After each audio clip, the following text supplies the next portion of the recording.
What's going on, everybody? What's going on? How everybody doing? First and foremost, I want to say Happy New Year's to everyone and Happy Kwanzaa. Today is Imani. Imani means faith. So you got to keep your faith alive, especially in this new year, which is 2021. Today, I decided that I want to go ahead and also give another celebration to one of my favorites. He's one of my favorites. He happened to be one of my teachers, okay? But he's an ancestor. However, he was born on this day, on January the 1st. And it's only fair that I do this video about him and his biography, his life, and show some of the information that he's done, even show some of the videos if I have the opportunity to do so.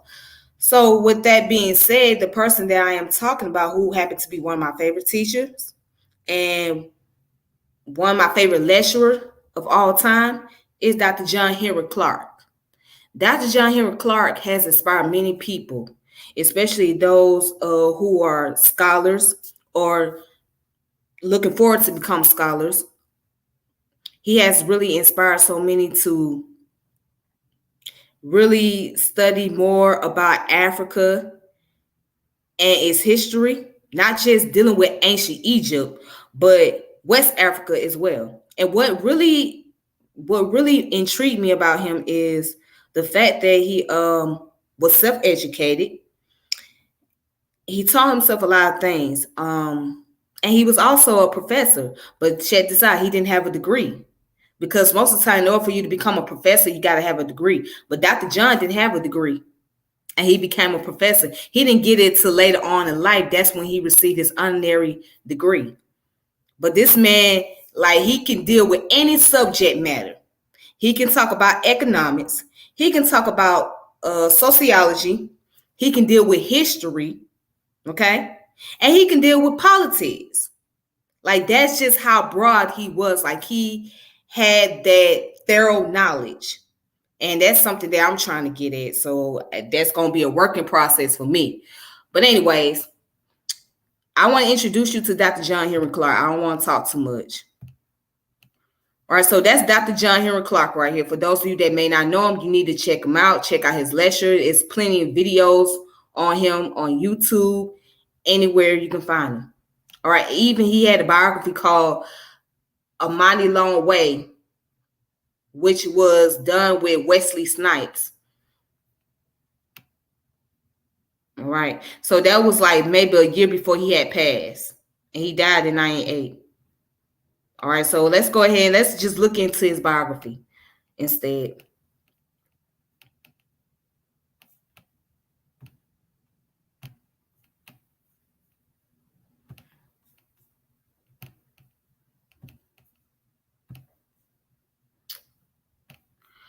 All right. So now I have the video. I have the article posted up if you guys can see my screen, hopefully.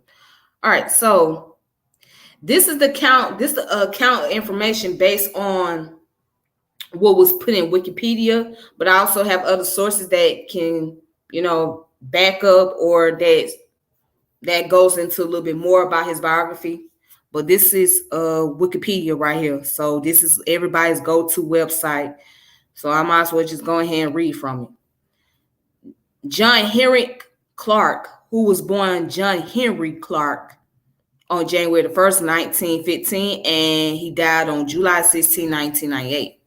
He was an African-American historian, professor, and pioneer in the creation of Pan-African and Africana studies and professional institution in academia starting in the late 1960s. All right, so here's his early life. He was born in Union Springs, Alabama, the youngest child of John Clarke, a sharecropper, and Willie Ella Clarke, a washerwoman. Willie Ella Clarke died in 1922. With the hopes of earning enough money to buy land rather than sharecrop, his family moved to the closest mill town in Columbus, Georgia. Counter to his mother's wishes for him to become a farmer, Clarke left Georgia in 1933 by freight train and went to Harlem, New York, as part of the Great Migration of rural blacks out of the South to northern cities. He pursued scholarship and activism. He renamed himself as John Henrik after a rebel Norwegian playwright Henrik Isabin or Isabin, if I'm saying it, and added an E to his surname, spelled it as Clarke. He also joined the U.S. Army during World War II. Dr. John Henrik Clarke, an enthusiastic Pan-Africanist, dedicated most of his life to the unification of Africans both in Africa and the diaspora, and the spread of knowledge about the African continent and people.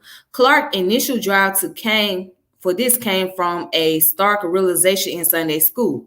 Clarke realized that although many Bible stories unfold in Africa, I saw no African people in the printed and illustrated Sunday school lessons. Clarke wanted to get to the true origin of this issue to see who was responsible for the distortion of such events. In his Why Africana History paper, he concluded that the Europeans were to be blamed, as they not only colonized most of the world, but they also colonized the information about the world and the people of it. Clarke was heavily influenced by Cheikh Anta Diop, which inspired his piece, The Historical Legacy of Cheikh Anta Diop, his contribution to a new concept of African history. Clarke believed that the credited Greek philosopher gained much of their theories and thoughts from contact with Africans who influenced the early world. And so let's go down to where it says positions in academia. He was a professor of Black and Puerto Rican study at Hunter College of the City University of New York from 1969 to 1986, where he served as founding chairman of the department. He also was the Carnegie Wilson Distinguished Visiting Professor of African History at Cornell University Africana Studies and Research Center. Additionally, in 1968, he founded the African Heritage Studies Association and the Black Caucus of the African Studies Association. In its obituary of Clarke, the New York Times noted that the activist's ascension to Professor Emeritus at Hunter College was unusual, without benefit of a high school diploma, let alone a PhD. It acknowledged that nobody said Professor Clarke wasn't an academic original. In 1994, Clarke earned a doctorate from the non-accredited Pacific Western University, now California Marmor University in Los Angeles, having earned a bachelor's degree there in 1992. All right, so again, Dr. Clarke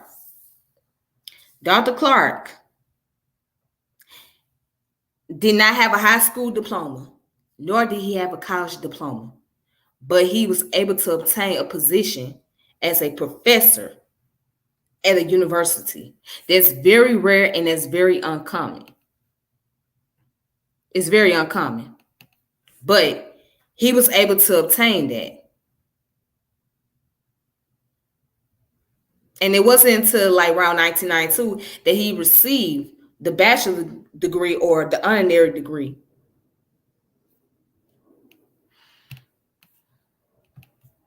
Let's continue.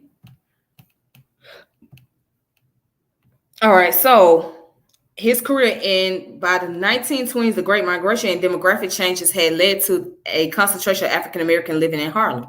A surge developed among the artists, writers, and musicians, and many figured in the Harlem Renaissance. They began to implement supporting structures of study groups and informal workshops to develop newcomers and young people. Arriving in Harlem at the age of 18 in 1933, Clarke developed as a writer and lecturer during the Great Depression years. He joined study circles such as the Harlem History Club and the Harlem Writers Workshop. He studied intermittently at the New York University, Columbia University, Hunter College, and the New School of Social Research and the League for Professional Writers. He was an autodidact. And for those of you that don't know what an autodidact is, that is a self-taught person or somebody that's educated who taught themselves, basically. So he was an autodidact whose mentors included the scholar Arturo Alfonso Schomburg. From 1941 to 1945, Clarke served as a non-commissioned officer in the United States Army Air Forces, ultimately attaining the rank of Master Sergeant. See, that's the part we didn't know. He was heavily influenced by Marcus Garvey, the founder and the first President General of the Universal Negro Improvement Association and African Community Leagues. The ideology that Garvey had about the Black race were instilled in Clarke, which led him to write the paper, The Impact of Marcus Garvey. Clarke wrote that he, along with other Pan-Africanists, saw Garvey's belief of European power intending to take control and maintain dominance over the globe come to fruition with the bombing of Pearl Harbor on December 7, 1941. This influenced Pan-Africanists to reconvene the Pan-African Congress in 1945 to discuss the condition of the then African colonies of Britain. One member of Congress was Dr. Kwame Nkrumah, whom Clarke mentored before Nkrumah went on to be the first prime minister and president of Ghana. Clarke wrote that Garvey's death had impacted many Black intellectuals and that it encouraged them to fight for the independence of Africans in colonies, both in Africa and the Caribbean. In the post-World War II era, there was new artistic development with small presses and magazines being founded and surviving for brief times. Writers and publishers continued to start new enterprises. Clarke was the co-founder of the Harlem Quarterly, which was from 1949 to 1951, book review editor of the Negro History Bulletin from 1948 to 1952, associate editor of the magazine Freedom Ways, and a feature writer for the Black-owned Pittsburgh Courier. All right, so, and it said he taught at the New School for Social Research from 1956 to 1958. He even traveled to West Africa in 1958 to 1959. He met Kwame Nkrumah, he mentored him, and he was offered a job as a journalist for the Ghana Evening News. He also lectured at the University of Ghana and elsewhere in Africa, including Nigeria at the University of Ibadan.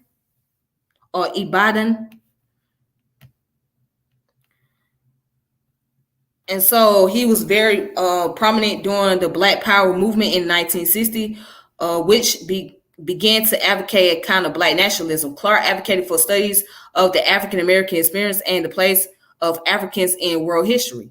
He challenged the views of academic historians and helped shift the way African history was studied and taught.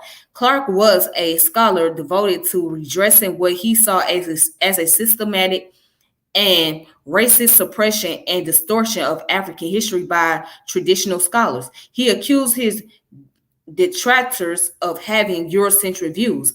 His writing included 6 scholarly books and many scholarly articles. He also edited anthologies of writing by African Americans as well as collection of his own short stories. In addition, Clarke published general interest articles. In one especially heated controversy, he edited and contributed to an anthology of essays by African Americans attacking the white writer William Styron and his novel The Confession of Nat Turner for his fictional portrayal of the African American slave known for leading a rebellion in Virginia. All right, it says, besides teaching at Howard College and Cornell University, Clarke founded professional association to support the study of Black culture. He was a founder with Leonard Jeffries and first president of the African Heritage Studies Association, which supported scholars in areas of history, culture, literature, and the arts. He was a founding member of other organizations to support work in the Black culture, the Black Academy of Arts and Letters, and the African American Scholars Council. Today, the Black Academy of Arts and Letters continues to create and enhance an awareness and understanding of artistic, cultural, aesthetic differences through the lens of African, African American, and Caribbean arts and letters. Its early members included luminaries as Alvin Ailey, James Baldwin, Romare Bearden, Adele Cromwell Hill, Duke Ellington, Alice Haley, Lena Horne, Jacob Lawrence, and Nina Simone. So let's get down to his personal life.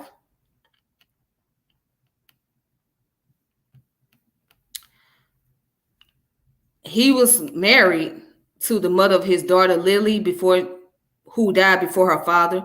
They divorced in 1961. He married Eugenia Evans in New York, and together they had a son and a daughter, Nzinga Marie and Sonny Kojo. The marriage ended in divorce. In 1997, Dr. John Henrik Clarke married his longtime companion, Sybil Williams. He died of a heart attack on July 16, 1998 at St. Luke's Hospital in New York City. He was buried in Green Acres Cemetery, Columbus, Georgia. All right, so here's the legacy and honors of Faculty of Africana Studies and Research at Cornell University, named after Dr. John Henrik Clarke Library. 1995, Carter G. Woodson Medallation, Association for the Study of Afro-American Life and History. Malafi Kinte Asante listed Dr. John Henrik Clarke as one of his 100 greatest African Americans. Immoral Technique included a short speech by Dr. Clarke on his album, The Martyr. It is track 13, which it is entitled The Conquerors. All right, so here's the bibliographies. And he had wrote plenty of books. I'm trying to see if it has any of his books on here.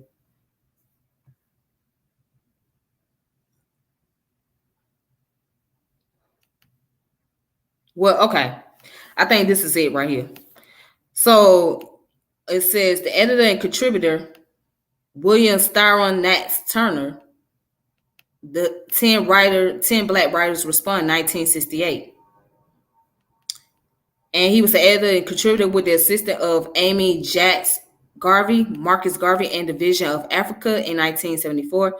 The Boy Who Painted Jesus Black, 1975. Editor of Malcolm X, Man in His Time, 1991. And Anthology of the Activist Writing. Anna Swanson, 2003. Dr. John Henrik Clarke, His Life, His Words, and His Work. Auntie Diop and the New Light on African History, 1974. Africans at the Crossroad, Notes for an African World Revolution. Rebellion in Rhyme, the Early Poetry of Dr. John Henrik Clarke. New Dimension in African World History, the London Lecture of Dr. Yoshibin Yakinen and Dr. John Henrik Clarke.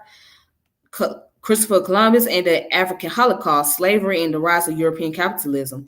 African People in the World History, My Life in Search of Africa, Who Betrayed the African World Revolution, and Other Speeches.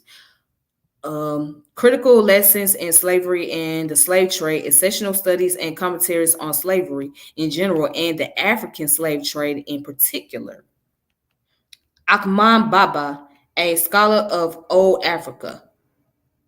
The Image of Africa in the Mind of the Afro-American, African Identity and Literature of Struggles, A New Approach to African History. On the Other Side, A Story of the Color Line Opportunity, a Journal of Negro Life, Volume 17, Number 1, September 1939. All right, so, and there's plenty more down here. I'm going to read the last two. Journey to Sierra Morita, Freedom Ways, Volume 1, Number 2, 1961. The Morning Train to Abadan, Journal of Negro Education, Volume 31, Number 4. Third Class on the Blue Train to Kamazi, Falun, Volume 23, Third Quarter. Revolt to the Angels, a short story, Freedom Ways, Volume 3 and Number 3. So he had a lot of speeches and he had a lot of essays and short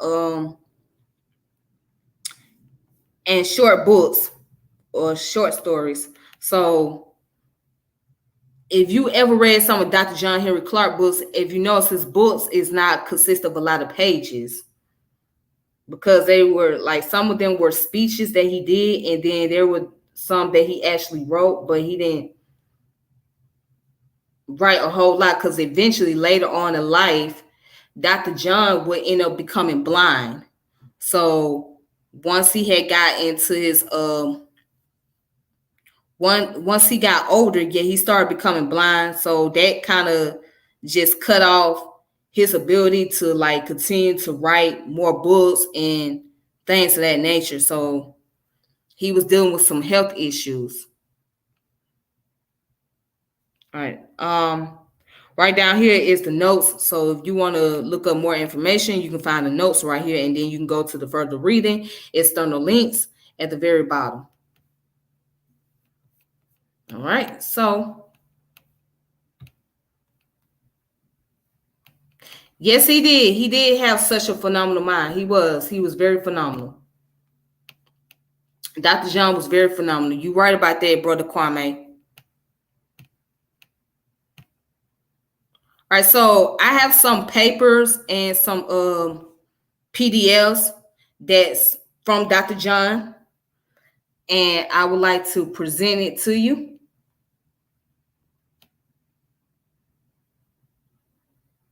And let me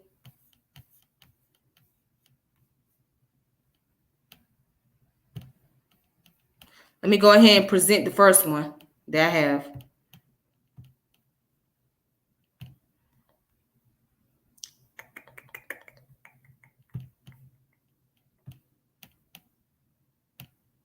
All right, so this one's called The New Afro-American Nationalism. All right, so this was written in 1961. All right, I'm just going to read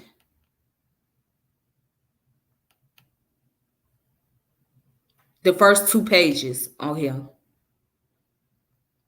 It says the February 1961 riot in the Gallery of the United Nations in protest against the foul and cowardly murder of Patrice Loomba introduced the new Afro-American nationalism. This nationalism is only a new manifestation of old grievance with deep roots. Nationalism and a profound interest in Africa actually started among Afro-Americans during the latter part of the 19th century. Therefore, the new Afro-American nationalism is really not new. The demonstrators in the United Nations galley interpreted the murder of Loomba as an international lynching of a black man on the altar of colonialism and white supremacy. Suddenly, to them at least, Loomba became immortal and all of the other black victims in lynch law and the mob. The plot of the Africans still fight to throw off the joke of colonialism, and the plight of the Afro-Americans still waiting for a rich, strong, and boastful nation to redeem the promise of freedom and citizenship became one and the same. Through their action, the UN demonstrators announced their awareness of the fact that they were far from being free and a long fight still lay ahead of them. The short and unhappy life of Patrice Loomba announced the same thing about Africa. But lately, some American officials began to realize that the foreign policy of this country will be affected if the causes of the long brooding dissatisfaction among Afro-Americans are not dealt with effectively. Others quickly to draft unfavorable conclusions and compound misconception interpreted this action as meaning there was more Afro-American interest in African affairs than in the affairs of the United States. Both interpreters seem to have missed a vital point. The United States has never had an official policy based on the granting of complete citizenship to Afro-Americans, nor has the United States ever had an official policy based on the complete elimination of or approving of the complete elimination of colonialism in Africa. And then it goes on to say, Patrice Loomba became a hero and a martyr to Afro-American nationalism because he was the symbol of the black man's humanity struggling for recognition. The life of Patrice Loomba proved that he was a product of Belgian paternalism and misrule in the Congo. In more favorable circumstances, he might have become one of the most astute national leaders of the 20th century. When the Congo emerged clearly in the light of modern history, he was its bright star. Loomba was a true son of Africa and was accepted as belonging to all of Africa, not just the Congo. No other personality in African history has leaped so suddenly from death to martyrdom. This is why Loomba was and still being extolled, this best son of Africa, this Lincoln of the Congo, this black messiah whose struggle was made noble by his unanswering demand for centralism against all forms of balkanization. His effort was made more heroic by his unyielding resistance to the forces of neocolonialism, which finally killed his body, but not his spirit. The spirit of Patrice Loomba will roam over the African land for many years to come. So, this article he wrote about the Congo, and he wrote about the assassination of Patrice Loomba, who was one of the activists and leader coming out of the Congo area. He died at a very young age, but he was killed by one of the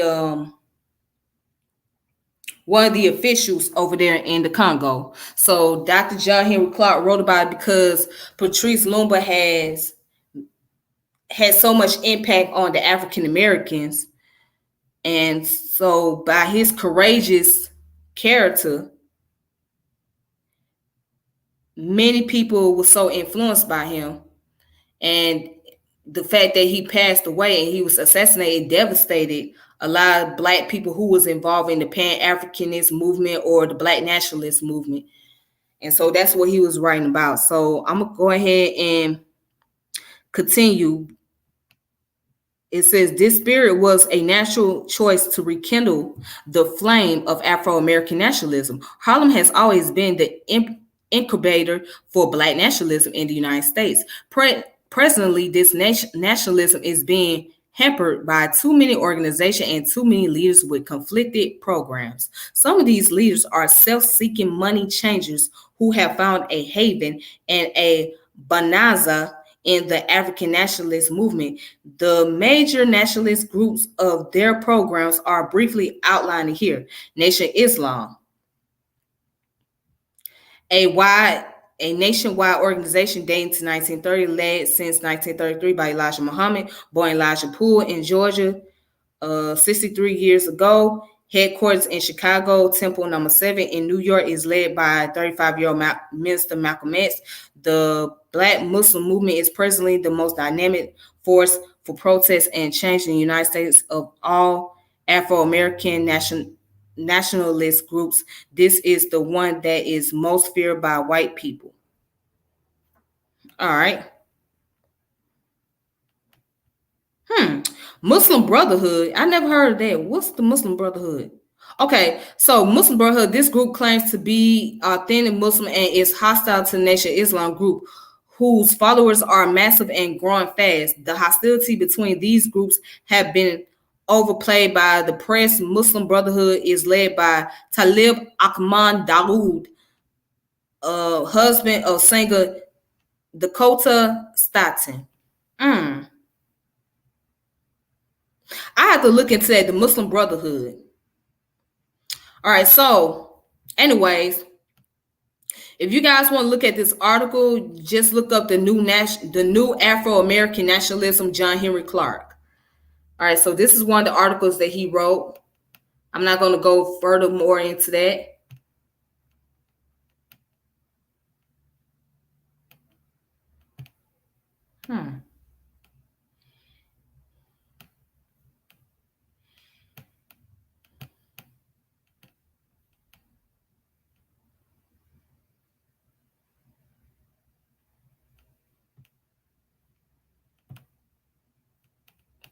All right, so he has a book right here, which is called Notes for an African World Revolution, Africans at the Crossroad.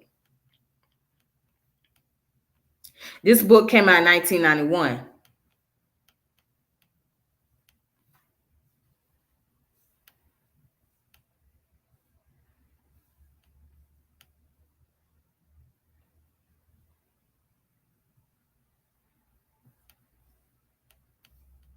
All right, so let's look at chapter 1.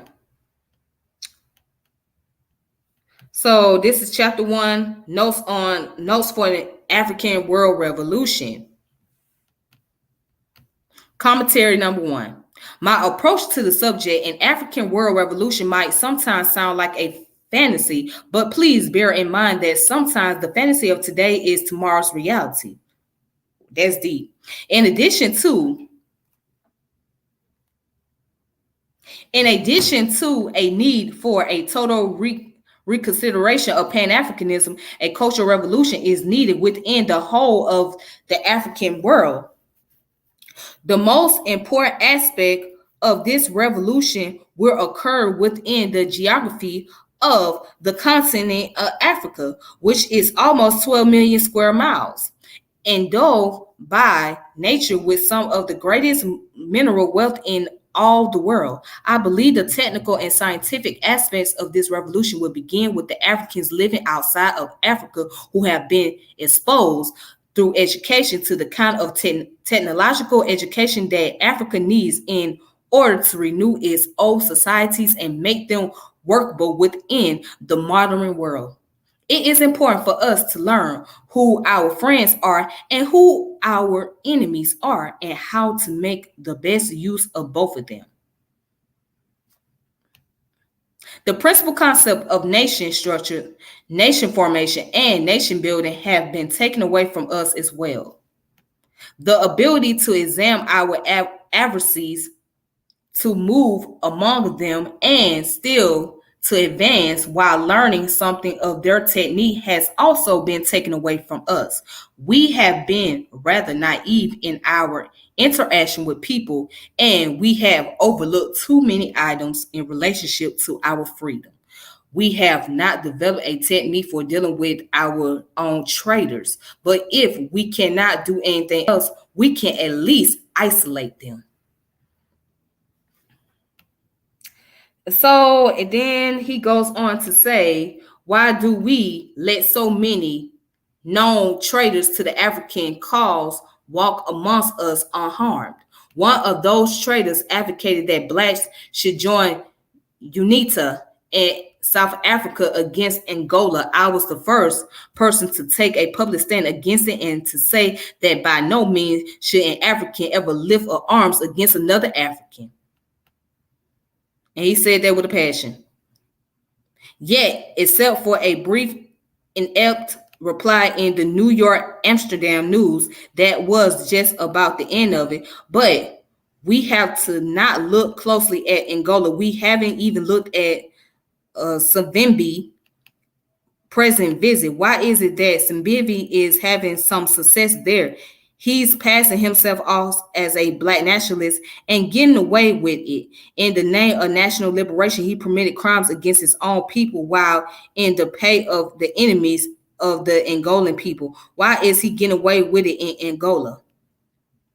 When are we going to face up to the truth about what happened in Angola? He would not be able to get away with it had Angola's alleged political left done a good job of communication with the people. But who came to power in Angola? Not Angolians. A bunch of assimilados, Europeanized blacks, and over half of them in the government have white Portuguese wives. Most of them are Catholics. Most of them have never worn indigenous African dress nor eaten indigenous African food. They cannot communicate with the people when they live a life live a life that's alien to the people's culture. So that's chapter 1, and that goes in to talk about the African Revolution. So there was a case of conflict between Angola and those in the South Africa region. So Dr. John just basically spoke on this and gave his commentary. And I remember he traveled to West Africa. He have traveled to Egypt. He have traveled to Ethiopia. So he traveled to many places. And he know about these things because he had good relationship with not only the scholars there, but the activists and the leaders in those countries.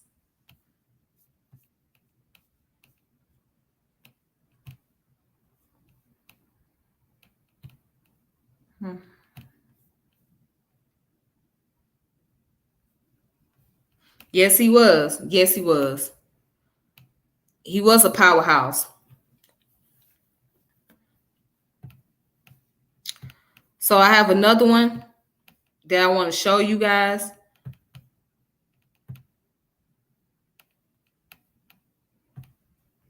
I hope you guys can see that.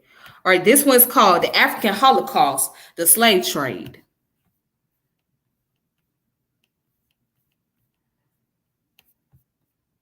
All right, so here it is.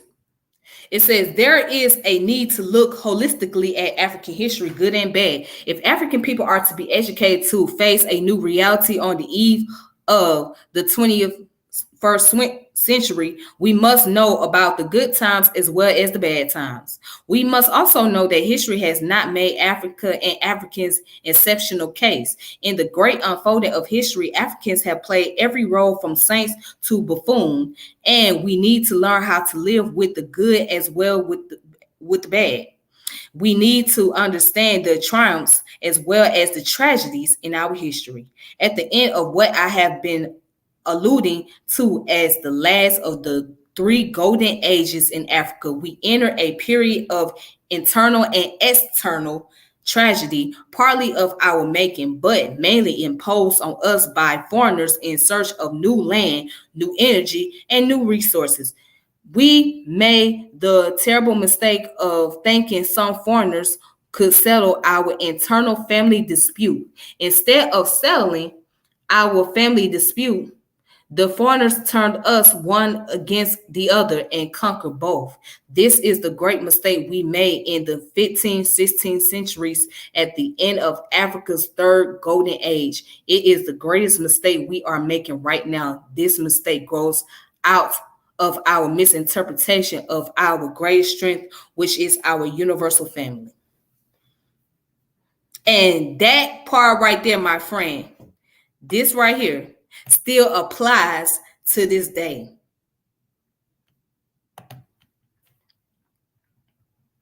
Okay.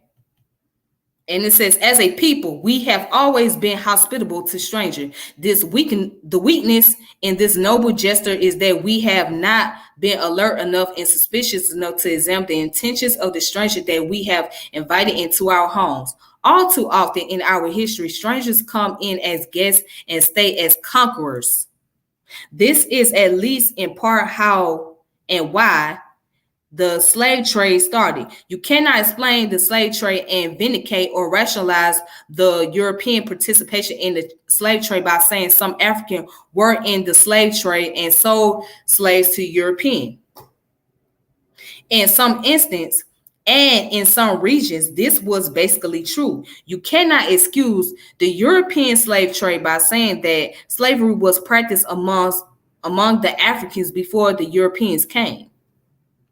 In some instances and in some regions, this is also basically true. But the system of internal servitude in Africa that existed in some parts of Africa before the coming of the Europeans and the chattel slavery imposed upon Africa by the Europeans had no direct relationships one to the other. In the African system of servitude, which deserves critical analysis, families were broken up, but not a single African was shipped out of Africa. In no way am I trying to say or imply that this system was good. My main point is that it was not the same as the European system. The European slave trade was a three-continent industry that brought about a revolution in maritime science, international trade, and a system of mercantilism that had not previously existed in world history. No Africans had this kind of international contact or were in a position to establish it at this gesture of at this juncture in history. All right, so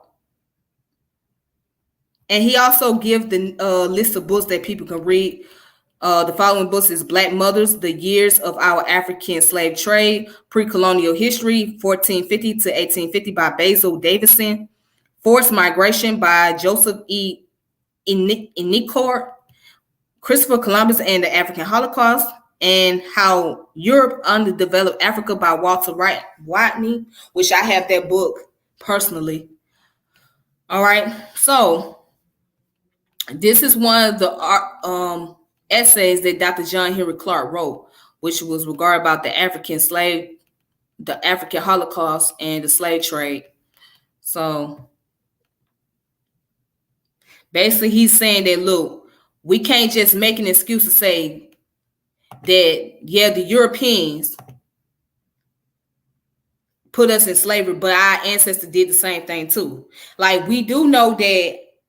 And this goes to the ADOS people, especially. I always talk about y'all, and I'm going to keep bringing y'all names up. Yes, you had Africans that played a role in that. Yes. Yes, you had Africans who sold our people into slavery. You did. Okay. But when we talk about chattel slavery, that was a European thing. That wasn't an African thing. It wasn't a thing with the African continent. That was more European, or the foreigners. Okay, those who are not indigenous to the African land. They created the concept of the chattel slavery, taking people out their foreign land, bringing them to North America, to Europe, South America, and the Caribbean, etc. So, with that being said, they did it because it was part of the economic purposes. It all goes back to economics. It goes back to money. So they saw that these Black people, these Negroes, these people on the continent was able to work and move fast and quickly and be able to know how to handle material. They say, hey, we're going to take these people, we're going to put them into the new world. We're going to send them to other places and generate profit. And that's how the birth of capitalism came about. So capitalism and slavery goes hand in hand, fist over fist. That's how it works. Which is one of the reasons why I'm not a big fan of capitalism. Because if we look at capitalism, we connect the dots back to slavery. And a lot of the wealthy companies that's owned by the Europeans, they have reaped their benefits off of slavery. They reap their benefits off of slavery. We talking about banks, universities, even gas stations. They have reaped their benefits off of slavery. But anyways, let me go ahead and show you guys. Let me see how much time I got left. All right. Let me go ahead and keep it moving. So that's that source. Also, I got 4 more sources I want to show you.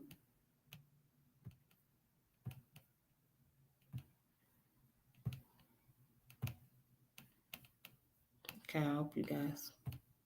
All right, so this one right here is called The Jews in the African World, International Implication, Israel, Islam, Black Muslims, Africa, and the Third World, 1973, which was written by Dr. John. All right. So it says, when the real tragedy of Black-Jewish relation is finally identified, I think it will be the dictionary and how we have misused its word. Here is a case where semantic changes depending on who is listening and what they are listening for. Your listener will often hear what you did not say and ignore what you said. The title for this conference is a good example of a poor and unimaginative use of words. What exactly do we mean by Black-Jewish relationship? From these words, we have no way of knowing that there are Blacks who are also Jews.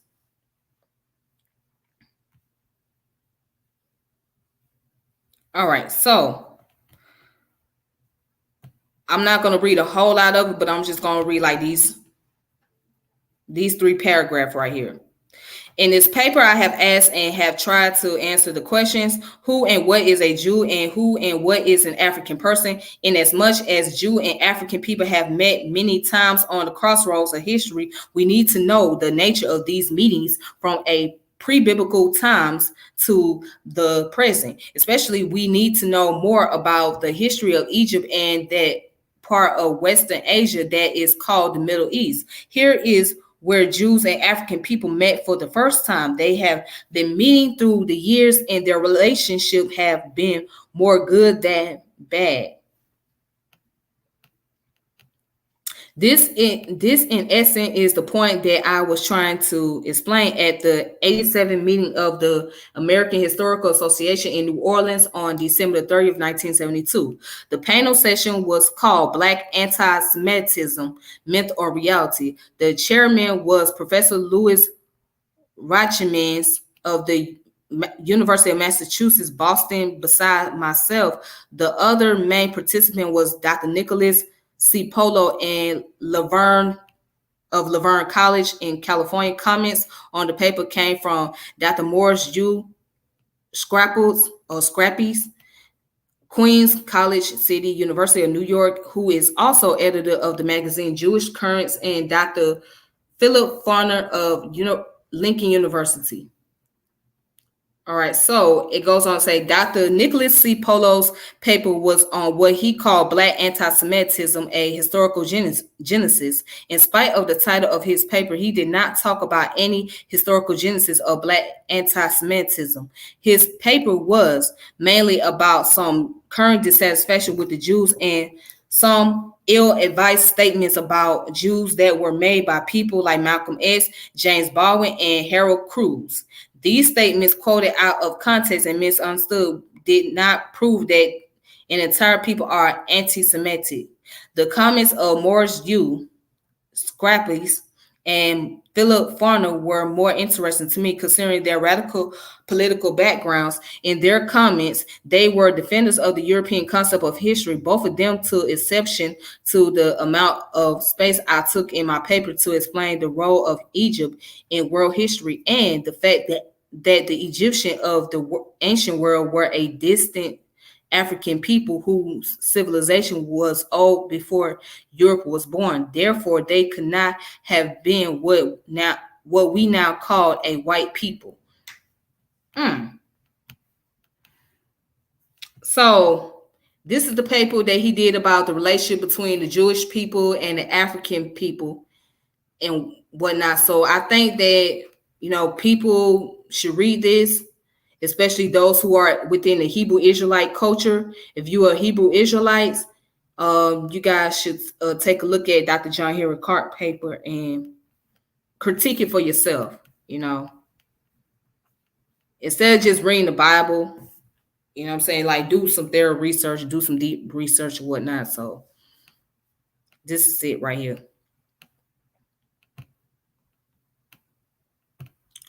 All righty then. So that's that one. And let's see how much time I got left.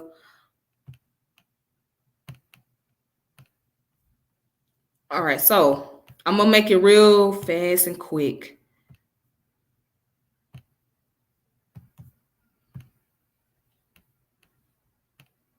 All right, so this one that I have is called the Old Congo. Again, written by Dr. John, and it came out in 1962. So let's go ahead and read the Old Congo. And where was it? It was published by Clark Atlanta University, which that was interesting. Wow. So the Old Congo, the people and nations of Central Africa have no records of their ancient and medieval history like the Tariq es Sudan or the Tariq el Fataj of the Western Sudan, West Africa. The early travelers to these areas are mostly unknown, in spite of the forest as an obstacle to the formation of empires comparable to those of the Western Sudan. Notable kingdoms did not rise in this part of Africa, and some of them did achieve a high degree of civilization. The Congo Valley became the gathering place of various branches of the people we know now as Bantu. When the history of Central Africa is finally written, it will be history of invasions and migration. According to one account, between 2 and 3,000 years ago, a group of tribes began to move out of the region south and southwest of Lake Chad. Sometime during the 14th and 15th centuries, the center of Africa became crowded with pastoral tribes. Pastoral means like farmers, basically.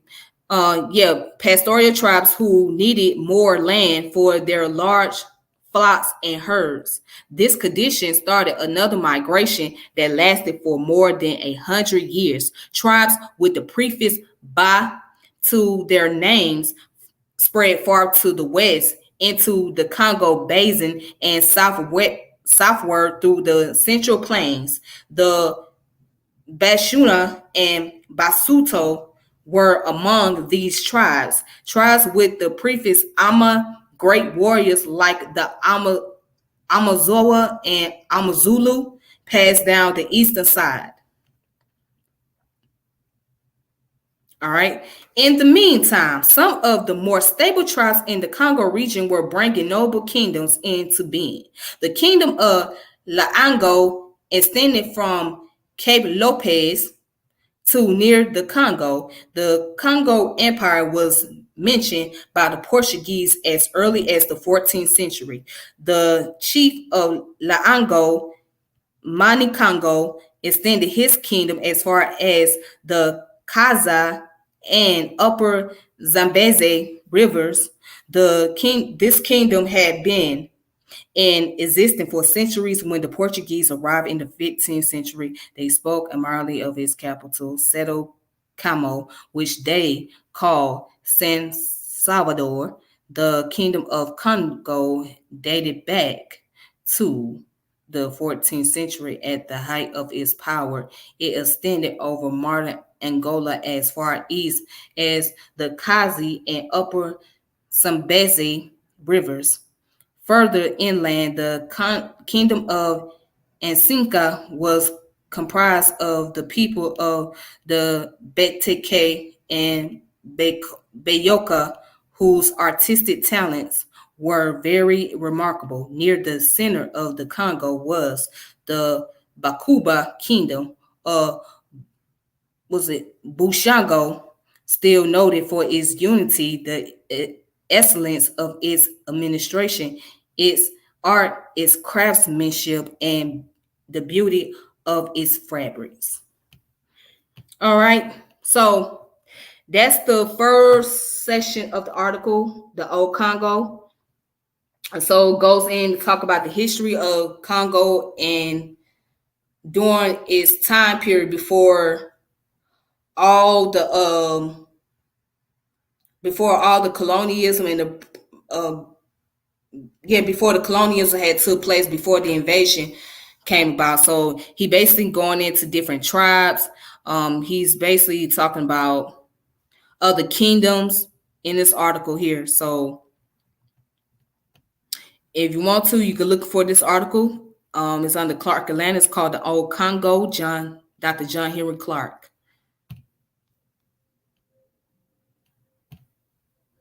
All right. I'm down to 2 more. Got 2 more to go.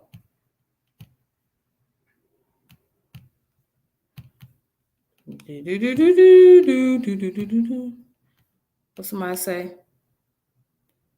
We need a new form of government, not using the enslaved system. Well, that's gonna take process. You gotta get a community. You have to make sure that you're around those who have the similar psychology. See, that's the thing. You can't have a government system without having ecology. So social ecology is what's very important in this case. And we're going to talk about developing a form of government, because you got to be able to have people who can relate and who's on the same page and who have the same ambition and same drive. But that's just only thing I can say is that's idealistic, but it's not going to be as pragmatic. But it is a great idea to have a government of your own.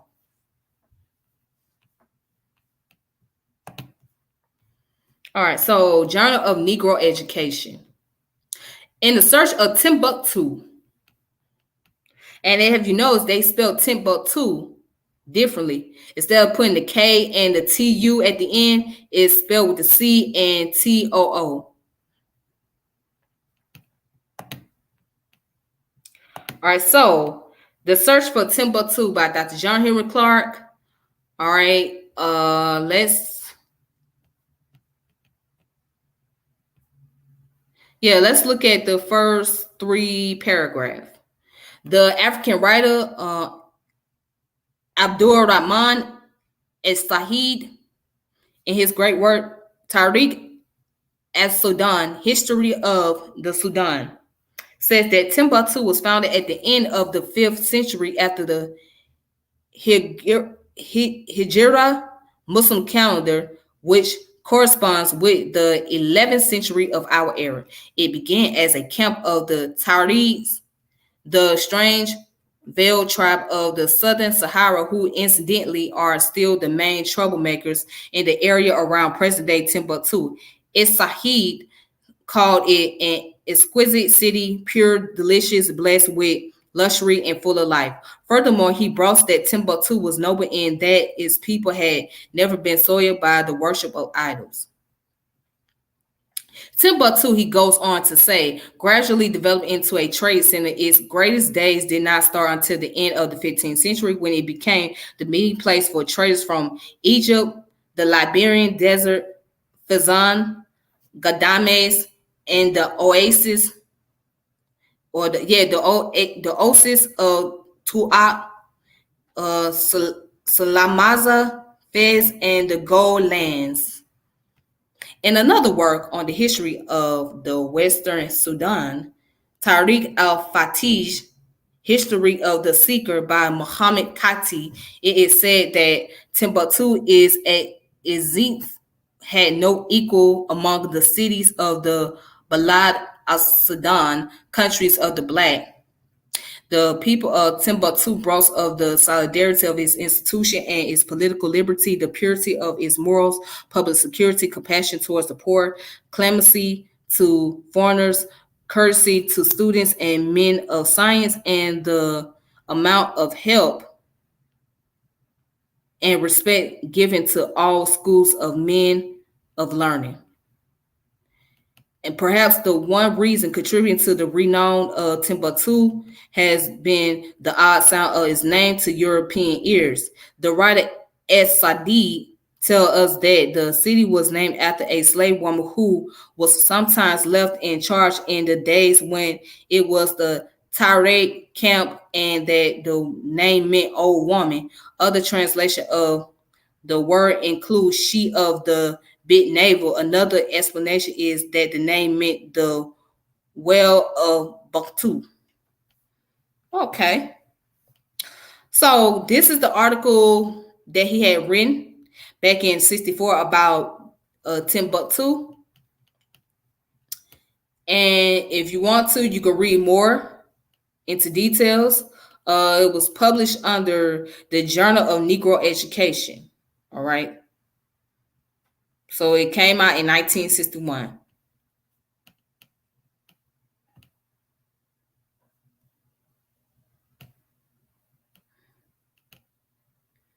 All right, and then we got another one, last but not least. Then I want to play a video clip.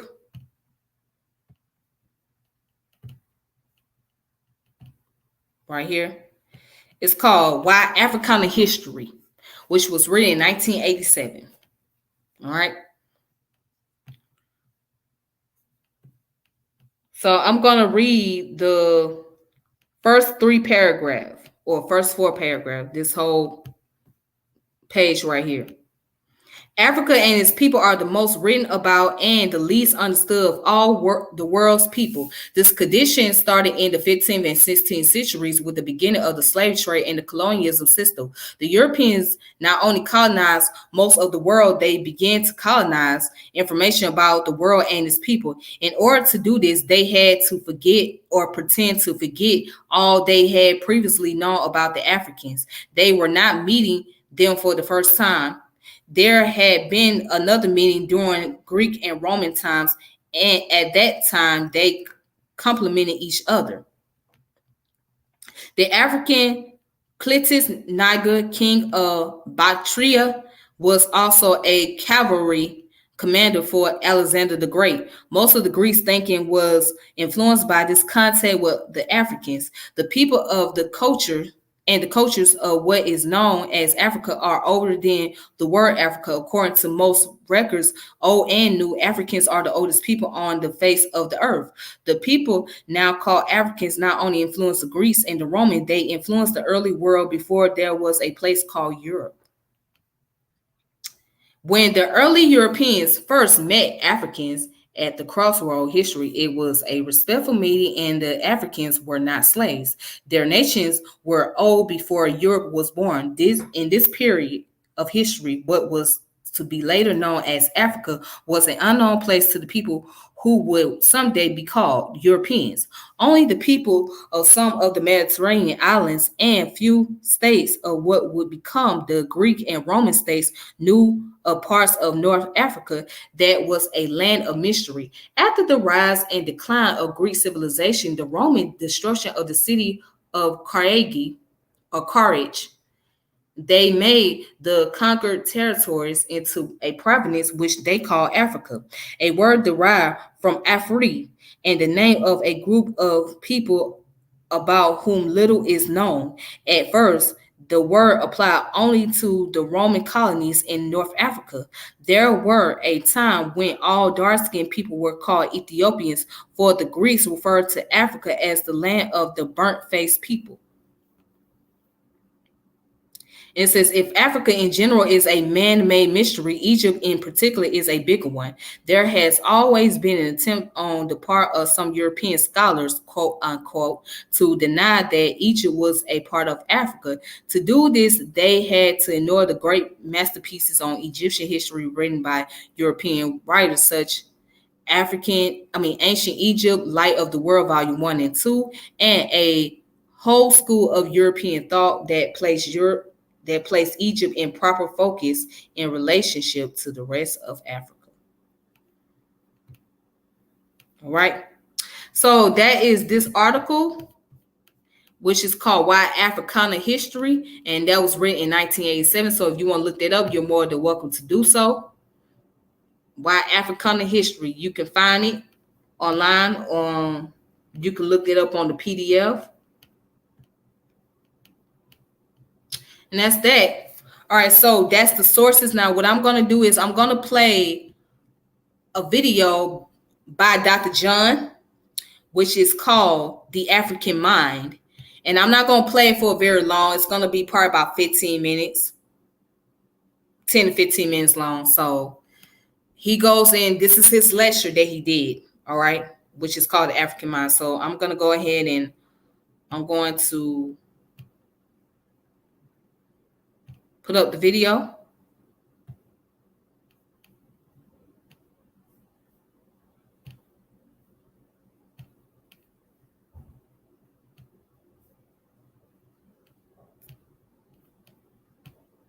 Okay, I hope you guys can see that. All right, I know you guys can see it.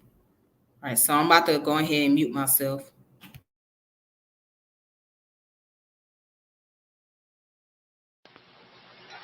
Is to extend the question, not only by repeating the question, what is Africa to me, but by saying, what is Africa to Africans and what is Africa to the world. Many people have lost their nationhood. Many people have been conquered. Many people have been abused. And yet, our loss was singularly the greatest loss of any people in human history. Our loss was so great that it was difficult for us to recover because we lost self-confidence and we lost the image of the world as we had previously conceived the world. And our loss was so devastating when it was over or almost over. We could not address God in a language of our own choosing or imagine God as any person that looked like us. And we began to accept the image of God resembling our slave master. This image has damaged our mind because no matter what that image has done to you, you are reluctant to challenge the image for fear you're harming the image of God. You will kill each other for stepping on your freshly shined shoes, but you won't kill anything that looks like that image. You can steal a black man's country and get away with it. Steal his lady, he'll kill you. But only if you're black. People have been permitted through oppression to turn on you the one thing that you should use to maneuver yourself through the world. The image of yourself as brought into the world by faith, God in your mother and father. If you say you don't like that image, that means you are denying what your mother and father, what faith in God, no matter what you call him, did for you. You're also forgetting that good is a relative term, and what is good for one people may not be for another people. And when people out of power come to power and rearranges power, good becomes what the new powerful people approves of, and bad becomes what the new powerful people intends to oppress. We forgot that we rule the state. One of the things which hampers even entrepreneurship in our own community is that entrepreneurship is part and parcel of the state. And we have forgotten state formation and state management.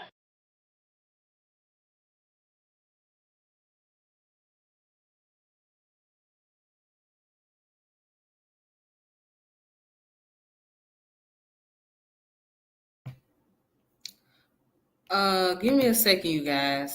Sorry about that.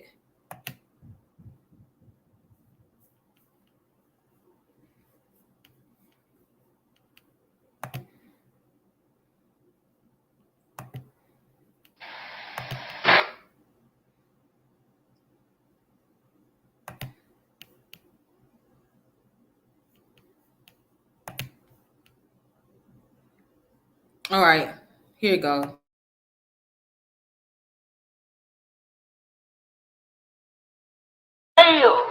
And to what extent did the African mind exercise itself at this period in history to produce an atmosphere peaceful enough not to need a jail system, not to need a place of confinement? There are a lot of things I can tell you to read, but I know I am wasting my time because a lot of people listen to what you say they should read. They are intrigued by it, but they never stir themselves to read it.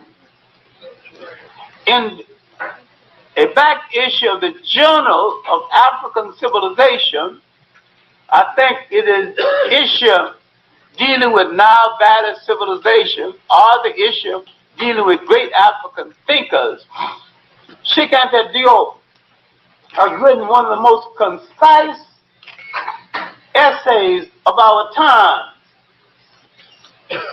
I don't know who read it because I have not met a single person who's willing to discuss it with me. It's called African Contribution to Civilization, the Exact Sciences.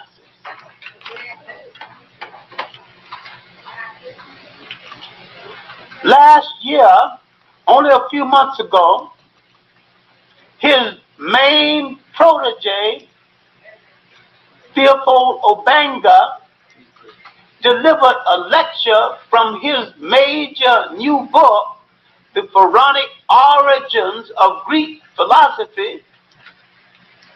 In this lecture, he pointed out not only that Africa is the origin of Greek philosophy, but that the word philosophy is not even Greek or European. They not only did not create philosophy, they didn't even create the word.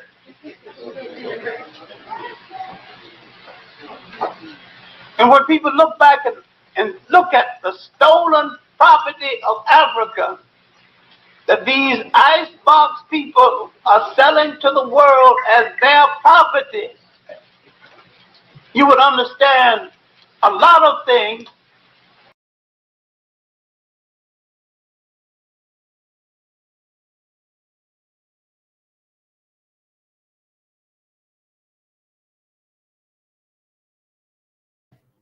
That's all for the video that Dr. John Henrik Clarke did. That was his lecture called The African Mind.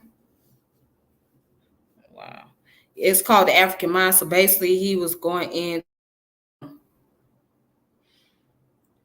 Basically he's talking about mind liberation and how we as African people all over the world, not just in the continent, but in the diaspora, how we should be able to have some type of cultural values and be able to share those values with each other. Again, he happened to be one of my favorites of all time. He has happened to be the one that taught me the most, educated me the most, which empowered me and liberated me. So in numerous ways is him, Malcolm X, let's see, Dr.